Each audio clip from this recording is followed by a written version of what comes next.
khairul fatihin. Amin amin ya rabbal alamin.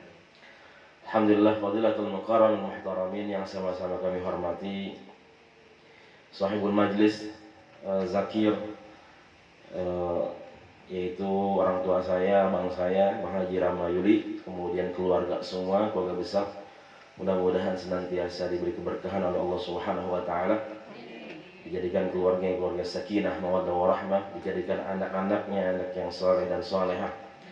Kemudian juga Pak Zul sebagai Raisul Majlis, alhamdulillah telah diangkat menjadi ketua majlis. Mudah-mudahan senantiasa membawa keberkahan buat kita semua.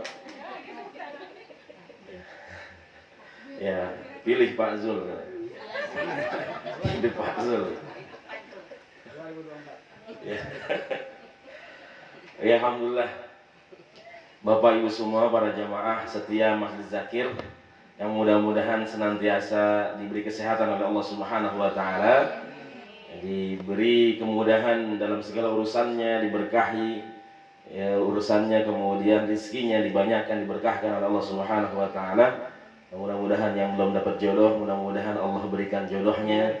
Ya, mudah-mudahan sebelum lebaran udah dapat, ya, jadi bisa lebaran bareng. Amin. Amin ya rabbal alamin. Dan insyaallah kita diundang Bang Haji ya. Siap. Ya, amin ya rabbal alamin. Aminnya kencang banget itu. Semangat. Ya, amin ya rabbal alamin. Ya, insyaallah ya, orang yang dekat sama Allah, orang yang suka datang ke majelis ilmu, Allah mudahkan segala urusannya. Ya Allah jaga dirinya, Allah senantiasa bimbing. Ya Allah senantiasa bimbing untuk senantiasa dekat dengan Allah Subhanahu wa taala. Ya. Dalam Al-Qur'an dijelaskan laki-laki yang soleh untuk wanita yang soleh, begitu juga ya. Wanita yang soleha untuk laki-laki yang soleh. Ya, jadi janji Allah Subhanahu wa taala. Jadi mudah-mudahan senantiasa ya anak-anak kita juga semua menjadi anak yang soleh dan soleha. Amin ya rabbal alamin. Jadi alhamdulillah, mudah-mudahan ya segala urusan majlis kita ini diberkahi, dimudahkan oleh Allah Subhanahu wa taala, Bapak Ibu semua, para jamaah. Karena memang ya supaya kita nanti bisa mudah ke depannya ya. Mungkin Bang Haji Ramayuni punya keluarga cita-cita, orang tua punya cita-cita, Bu Haji juga punya orang tua punya cita-cita. Memang harus ada yayasan. Ya, kenapa? Karena nanti kalau ada apa-apa urusannya gampang. Ya, jadi bukan sekedar majelis saja. Nanti insya Allah mudah-mudahan mau bikin TPA, mau bikin Rodotul Atfal, TK misalkan, nggak apa-apa bikin, karena sudah ada legal standingnya, sudah ada izinnya. Ya, mau bikin lagi misalkan, ya habis TK mau bikin SD misalkan, atau mau bikin haji umroh travel, nggak apa-apa, karena sudah ada yayasan. Majlis taklim tetap ada, majlis taklim bapak-bapak, ibu-ibu, anak-anak masuk TPA nggak apa-apa. Ya, jadi dari situ ketika kita punya yayasan, sudah ada izinnya, sudah ada legal standingnya, maka kita akan mudah ke depannya. Ya, jadi bukan syiarnya bukan hanya saya di majlis taklim. Ya, tapi syiarnya lebih luas lagi. Ya, mudah-mudahan misalkan nanti insya Allah bangun TK, ini mudah-mudahan ntar ke depan nih kebeli semua nih. Ya, tanahnya kita nggak pernah tahu. Ya Allah punya kuasa, Allah punya rencana. Amin ya robbal alamin. Nggak tahu siapa yang beli ntar. Nanti dibiul lagi sama Haji Rama. Ya. Insya Allah mudah-mudahan. Ya. Saya juga di rumah punya yayasan. Pertama majelis seperti ini, tapi karena orang tua pengennya punya keinginan kuat, pengen punya yayasan, pengen punya sekolah. Alhamdulillah ya sebelum keduanya meninggal ya bisa buat bikin yayasan. Kemudian alhamdulillah juga sudah bikin TK ya Rodotul Atfal. Ada bikin TK. Alhamdulillah beliau yang bikin, beliau yang awasin, pokoknya ya sebelum meninggal alhamdulillah cita-cita beliau punya ya bisa ngelihat TK-nya beliau bikin, ya kita tinggal nerusin. Ya. Beliau yang semangat cari mejanya buat TK itu bawa ya orang tua saya. Jadi dia nyari bangkunya, nyari TK-nya. Pokoknya ya begitulah, karena keinginannya kuat makanya kita tinggal dorong aja, tinggal ngarahin. Jadi subhanallah, mudah-mudahan ini keberkahan buat keluarga semua, ya, buat orang tua kita yang udah nggak ada. Mudah-mudahan ini bisa menjadi amal jariah buat kita semua. Bapak Ibu semua juga para jamaah yang hadir, alhamdulillah, mudah-mudahan ya kita bisa menjadi bagian dari sejarah Majelis Dzakir ini, yang mudah-mudahan nanti bisa menjadi yayasan yang besar, ya, yayasan pendidikan yang besar. Dan insya Allah mudah-mudahan ini menjadi ladang amal kebaikan kita di yaumul akhir nanti di hadapan Allah Subhanahu wa taala. Amin ya rabbal alamin. Alhamdulillah, Allah Subhanahu wa taala masih memberikan kita nikmat umur panjang hingga detik ini. Alhamdulillah, kita insyaallah ya, kurang dari seminggu lagi. Ya, seminggu lagi kita akan berpuasa, ketemu dengan bulan Ramadan yang dimuliakan, disucikan oleh Allah Subhanahu wa taala. Amin ya rabbal alamin. Jadi mudah-mudahan ya senantiasa kita bersiap, ya senantiasa kita bergembira ya dengan menyambut bulan Ramadan yang dimuliakan, disucikan oleh Allah Subhanahu wa taala. Ya mudah-mudahan hadirnya kita di sini, ya bersimpuhnya kita di sini, duduknya kita di sini adalah bukti wujud kita, mahabbah kita kepada Nabi kita, Nabi Muhammad sallallahu alaihi wasallam. Alhamdulillah, kita akan teruskan kajian kita, ya, Al-Hadis Arba'in lil Imam An-Nawawi rahimahullah. Alhamdulillah kita sudah sampai ke hadis berapa, Bu?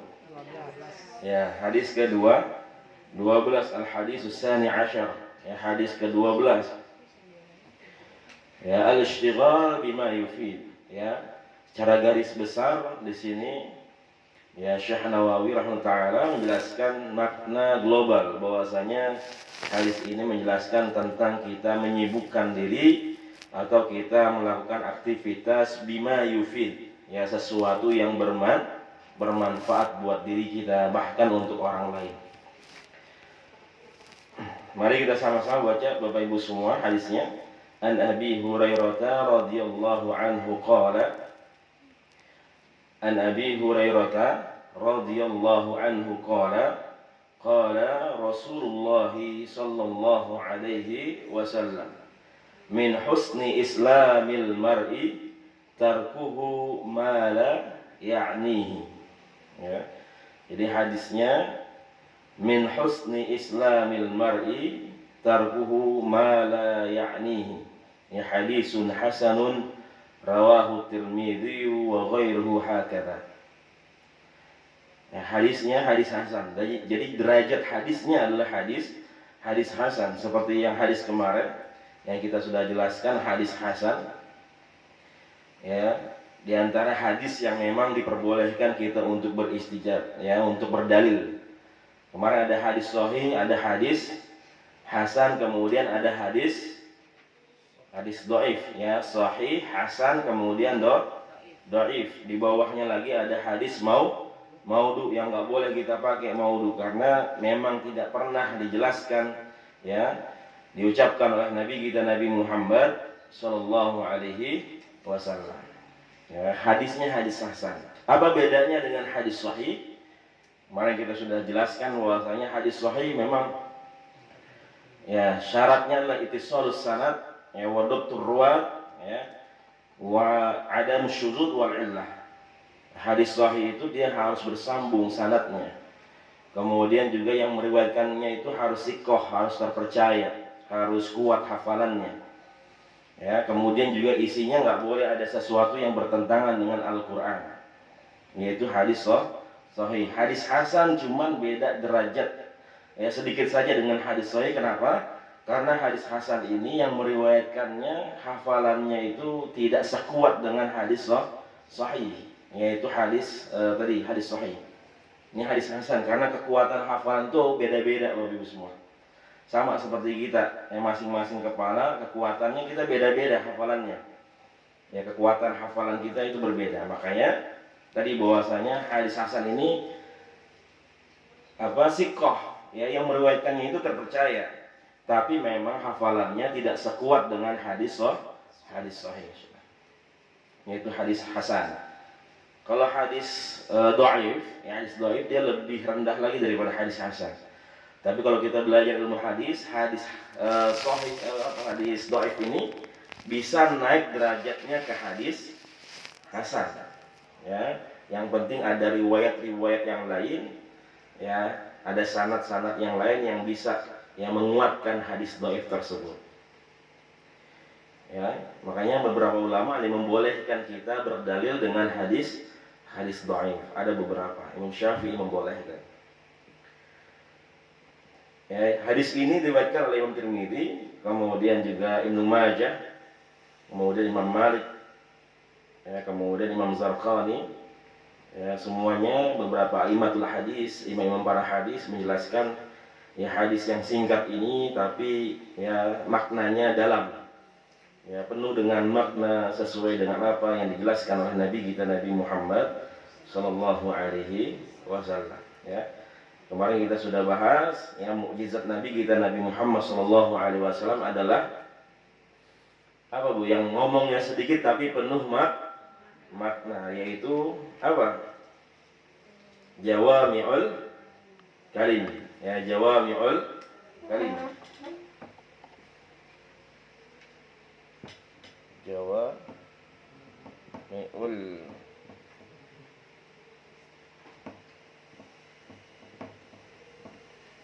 ya, jawami' ya, jawami'ul kalim. Artinya apa? Penuh dengan makna. Ya, walaupun kalimatnya redaksinya sedikit tapi penuh dengan makna. Bahkan di sini dijelaskan oleh Imam Ibnu Rajab Al-Hambali, ya, hadal hadis aslun azim min usulil adab. Ya, bahwasanya hadis ini adalah dasar yang begitu besar, pokok ya yang begitu penting ya dari permasalahan yang namanya adab. Ya, kenapa? Karena hakikat seorang mukmin adalah dia bisa meninggalkan sesuatu yang tidak bermanfaat dalam dirinya, ya. Kemudian juga Imam Abu Daud menjelaskan usul sunan ya fi kulli fanin arba hadis ya wa zakara min hadzal hadis ya, bahwasanya di antara ya hadis yang paling penting adalah hadis yang kita bahas pada malam hari ini, ya, min husni islamil mar'i tarkuhu ma la ya'nihi. Ya, hadis dari Abi Hurairah radhiyallahu taala anhu, sahabat Rasulullah sallallahu alaihi wasallam. Ya, kemarin sudah beberapa hadis sudah kita jelaskan ya biografi dari ya, Abu Hurairah, ya, termasuk sahabat yang paling banyak meriwayatkan hadis dari Rasulullah sallallahu alaihi wasallam. Jadi Abu Hurairah ini adalah apa? Dia nggak punya rumah, Bapak Ibu semua. Jadi orang yang miskin sebenarnya. Ya, Abu Hurairah itu tinggalnya di Masjid Nabawi, di masjid Nabi kita Nabi Muhammad sallallahu alaihi wasallam. Makanya beliau dikatakan sebagai ahlus suffah. Ahlus suffah itu apa? Ya, sufi. Ya, sufi. Orang-orang sufi zaman Nabi kita Nabi Muhammad sallallahu alaihi wasallam tinggalnya di masjid. Jadi tidur makan di masjid. Ya, pernah suatu hari karena dia nggak punya duit, nggak punya apa-apa, karena saking laparnya, ya dia inisiatif pengen main gitu ke rumah sahabat-sahabatnya Rasulullah sallallahu alaihi wasallam. Ketemu Abu Bakar, ya pengen ditawarin supaya ketemu Abu Bakar, berharap dia ditawarin makan, tapi ya tidak ditawari makan oleh Sayyidina Abu Bakar. Ya, dia hanya berharap, tapi dia tidak merendahkan dirinya, saya mau makan dong, saya minta makan, enggak. Tapi dia panggil Abu Bakar, ya, dia main, tapi tidak mengutarakan.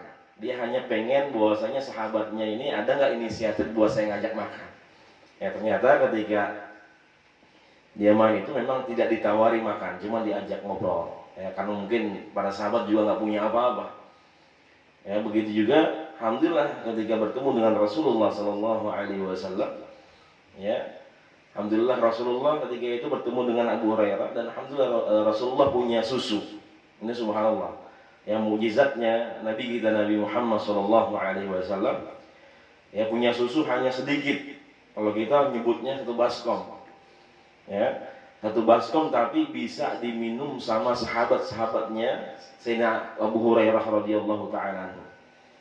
Ya, jadi ketika beliau main, ya ketemu Rasul, disuruh main di rumahnya, kemudian disediain susu.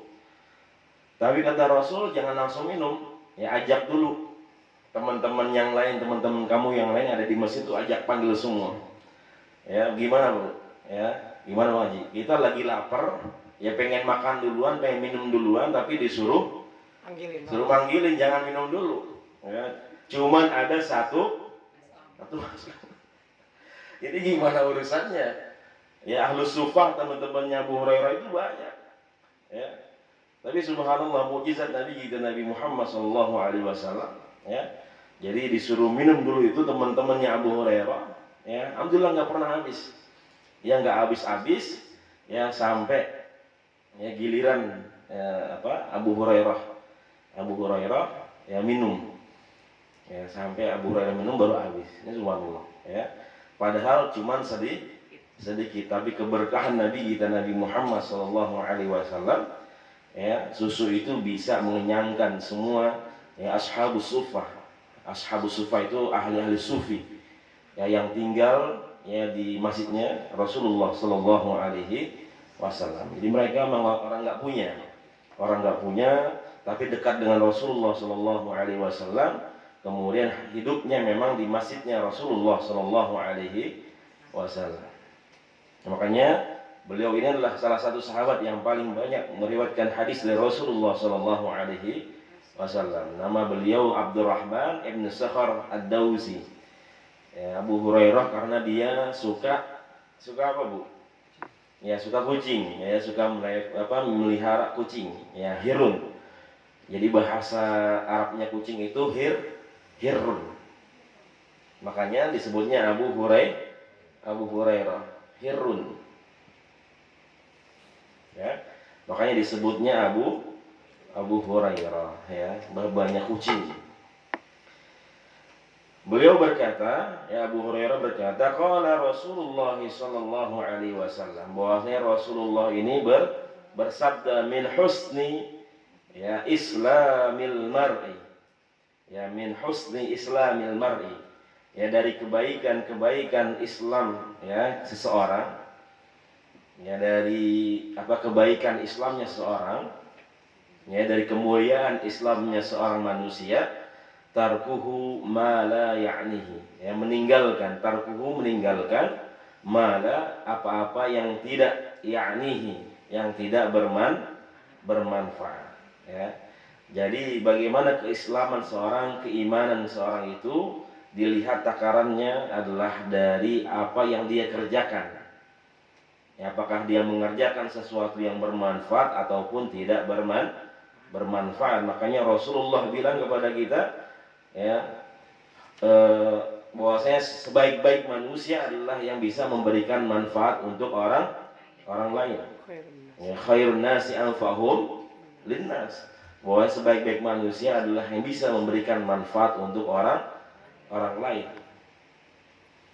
Dan ini tadi berkaitan dengan adab, ya, dengan akhlak, ya, dengan bahwasanya agama kita kan pokok intinya ada 3 Bu, ya ajarannya, ya ajaran Islam itu ada 3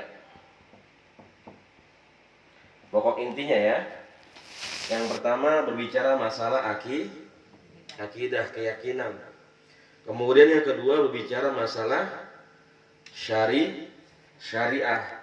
Kemudian yang sekarang kita berbicara masalah akhlak tadi, adab, ya.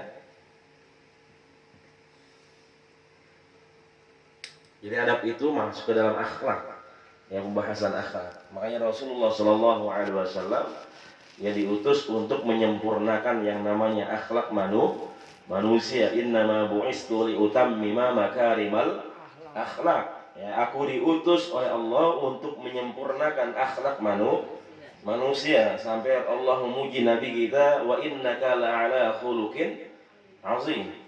Ya, bahwasanya sungguh dalam pribadi Rasulullah Shallallahu Alaihi Wasallam adalah akhlak yang mulia. Ya, surah Al-Qalam ayat 4. Ya. Jadi akhlaknya Rasul itu khuluqun azim. Kalau kita akhlakun karimah. Kalau Rasul akhlakun azimah. ya azimah, karena Rasul langsung dididik sama Allah Subhanahu wa ta'ala. Jadi salah satu hikmah kenapa Rasulullah dilahirkan dalam keadaan yatim, nggak punya ayah. Setelah lahir juga ibunya meninggalkan beliau. Ya karena memang Rasulullah Shallallahu Alaihi Wasallam diajarkan, dididik langsung oleh Allah Subhanahu wa ta'ala. Ya. Kalau ayahnya masih ada, bisa aja itu Abu Jahal, ya. Abu siapa lagi itu? Abu Janda apa Abu siapa? Abu Jahal, ya. Abu Janda mungkin kalau dulu hidup bareng-bareng Abu Jahal kayaknya. Ya. Mungkin dia bilang bahwasanya, oh ini Muhammad yang ngajarin babaknya. Ya, ini ajaran ayahnya nih. Ya. Ini mah akal-akalan ayahnya doang. Ya, kalau ayahnya masih hidup. Ya ternyata Allah sendiri yang langsung mendidik Nabi kita Nabi Muhammad Sallallahu Alaihi Wasallam. Makanya akhlak beliau tadi innaka la'ala khuluqin azim. Bahwa saya akhlaknya Rasul adalah akhlakun azimah. Kalau kita akhlakun karimah, karena kita akhlaknya bersumber dari Nabi kita Nabi Muhammad Sallallahu Alaihi Wasallam. Akhlaknya Rasul langsung diajarkan, langsung bersumber dari Allah Subhanahu wa ta'ala. Ya, makanya Tangerang slogannya gitu, menjadi kota yang berakhlakul karimah, bukan akhlakun azimah, karena akhlak azimah itu buat Rasul. Ya. Ini subhanallah. Jadi sampai hewan aja dia berakhlak sama siapa, Bu? Sama yang punya. Ya. Kalau ada hewan yang kita piara, ya dia akan baik kepada majikannya. Ya, dia akan nurut sama yang punya, karena apa? Dikasih makan, kasih sayang, ya semuanya. Ya dimandiin, ya dirapiin, dipakein baju. Ada kan kucing pakein baju? Danu belum lihat aja, belum beli. Ya. Ya kucing pakein baju, ya anjing dipakein baju, ya. Monyet. Ya monyet. Ya, disayang, dikasih makan, dimandiin, dijaga, ya. Jadi apa? Dia nurut, ya. Dia ngerti sama yang punya, sama majikannya. Itu bagian dari akhlak tuh, ya. Kita udah dikasih makan sama Allah, ya udah disayang sama Allah, sudah diberikan semuanya sama Allah, tapi masih nggak mau nurut juga, ya. Masih nggak mau nurut juga. Ya. Nabi Adam dosanya apa, Bu? Sampai dikeluarkan dari surganya Allah Subhanahu wa ta'ala. Ya. Makan kecapi. Ya, makan buah khuldi, ya. Wala taqrabah hadhihi syajarah fatakuna minaz zalimin. Al-Baqarah. Kata Allah, jangan deketin ini pohon, nanti kamu jadi orang-orang yang zalim. Ya, tapi karena digoda sama setan, ini Allah pengen ngajarin kita bahwasanya ada setan yang selalu goda manusia, dan ada manusia yang tergoda dengan godaan setan. Artinya apa?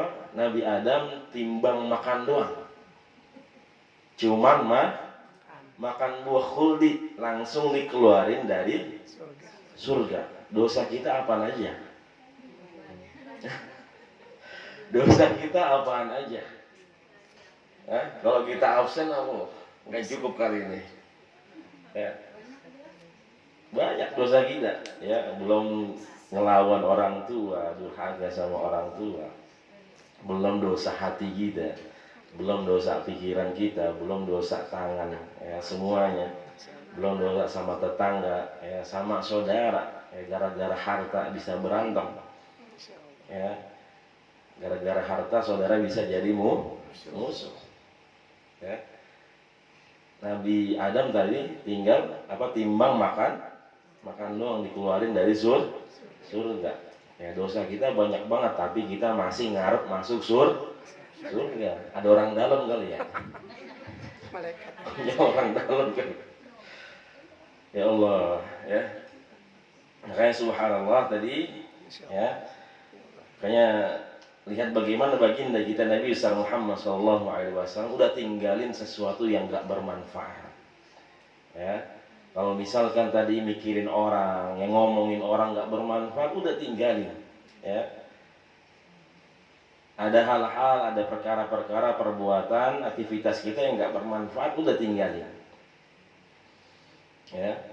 Udah maghrib misalkan masih aja ngobrol di luar, ya masih ngerumpi aja, ya udah dibilangin juga kagak ngerti juga, ya udah gitu lakinya juga ikut ngerumpi, ya. Kemarin ada jamaah majlis di rumah saya, ya di anak-anak majlis setiap malam Sabtu dia pada ngaji, dia nanya, Ustaz ini gimana ya, ya ini tetangga saya udah dibilangin. Ya kalau maghrib itu ibu-ibunya pada ngerumpi depan rumah. Udah gitu sampingnya rumah saya. Udah saya bilangin kagak ngerti juga, malah kita yang dikeselin. Ya. Itu lampu depan udah kita matiin, kagak mingser juga. Ya kagak pergi juga, masih ngobrol juga di situ. Ya. Udah bilangin lakinya belum? Itu dia, lakinya juga ngikut di situ. Lakinya juga ngikut ngobrol, ngikut ngerumpi, udah maghrib-maghrib. Udah dibilangin sama RT juga, ya kagak ngerti juga, malah kita dikeselin. Itu gimana ya, katanya, apakah kita udah cuekin aja, ya kita nggak usah ladenin, ya tetep, ya. Jadi tetep nggak apa-apa, ya kita tetap terus usaha, kita bilangin. Kalau misalkan nggak bisa dibilangin, ya udah. Yang penting kita doain, ya kalau ada waktu yang enak, ya lagi adem nggak apa-apa bilangin lagi, ya jadi jangan kita langsung biarin aja. Yang penting mudah-mudahan sambil kita doain, ya mudah-mudahan dia dapat hidayah. Artinya apa tadi? Bahwasanya sesuatu yang nggak bermanfaat, yaitu mencerminkan bagaimana kepribadian seorang manusia ketika dia bisa menggunakan, ya nikmat yang Allah berikan untuk sesuatu yang bermanfaat, maka ya senantiasa dia akan ingat dengan Allah Subhanahu wa taala. Apalagi kalau kita sudah nikmat ibadah, kalau kita sudah terbiasa melakukan hal-hal yang bermanfaat, maka kita akan lupa ya sesuatu yang enggak bermanfaat karena kita sudah terbiasa. Ya, karena kita sudah menikmati ya hal-hal yang bermanfaat sudah terbiasa, maka ketika ada orang yang nyuruh hal-hal yang enggak bermanfaat, maka kita enggak mau. Ya kita akan merasakan ya kita sudah dijaga ya dengan tadi ya dengan sesuatu yang bermanfaat yang bisa yang biasa kita kerjakan. Ya. Ada cerita di dalam kitab Kaifa Nata'amal Ma'al Quran, ya karya Syekh Nawawi juga, bahwasanya ada seorang yang dia rajin baca surat Al-Baqarah. Jadi setiap malam dia baca surah Al-Baqarah, entah berapa ayat, pokoknya dia rutinin sebelum tidur dia baca surah Al-Baqarah. Tiba-tiba ada satu malam, ya karena saking capeknya, ya sampai dia tertidur. Jadi belum sempat baca surah Al-Baqarah. Lalu apa yang terjadi? Dalam mimpinya dia mimpi diseruduk sama sapi. Diseruduk sama sapi. Al-Baqarah artinya apa, Bu? Sapi. Dia ketiduran, dalam mimpinya dia diseruduk sama sapi sampai terbangun. Pas dia bangun kaget, dia ingat dia belum baca surah Al-Baqarah. Ini subhanallah. Jadi kalau dia udah terbiasa ngelakuin amalan baik, maka dia dijaga sama amalan baik tersebut. Ya, kalau dia udah terbiasa ngerjain tadi, mendawamkan terbiasa baca Al-Baqarah sebelum tidur, maka ketika dia lalai, dia lupa, dia akan diingetin sama Allah Subhanahu wa taala. Entah dari hal-hal yang seperti apa yang nggak pernah kita duga. Buktinya tadi, ya mimpi diseruduk sapi karena belum baca surah Al-Baqarah. Artinya apa? Dibangunin supaya dia baca dulu baru tidur lagi. Ini subhanallah. Sudah isya, insyaallah kita lanjutkan setelah isya. Allahu a'lam bishawab.